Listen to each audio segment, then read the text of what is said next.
So many people ask me, well, what do I do with the knowing? What do I do? How do I respond to this? How do I steward it? And there's two sides to that, because some knowings are just for you. It's not for anybody else. And a lot of knowings are just for you.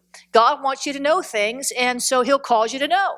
And you need to make sure that you steward that right. The same, with anything God gives you, we have to steward it. There's the other side, though, where it gets a little hinkier, where you have to discern your knowings. You have to steward your knowings in relation to other people. So Prophet Vanessa moves in this knowing thing. I actually move in it a lot more than I thought I did. But she moves in this knowing thing. And when I first would hang out with her, she'd tell me stuff. I'm like, well, how do you know that? Well, I don't know. And it's hard to put your faith on that if you don't understand this realm of knowing, because you're like, well, what do you mean you don't know? Is this your opinion? No. Well, then how do you know? I can't tell you. You better tell me if you want me to believe you.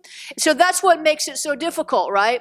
And so knowing is stewarding it for releasing it and dealing with that for other people is where it gets a little more difficult, because you can be satisfied with your knowing for yourself, but other people might not be satisfied with your knowing for them because you can't explain it.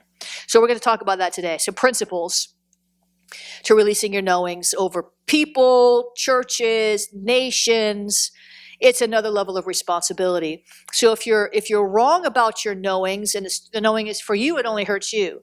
But if you're wrong about your knowings for other people, then you might be leading them astray. So you have to be very careful, take this seriously.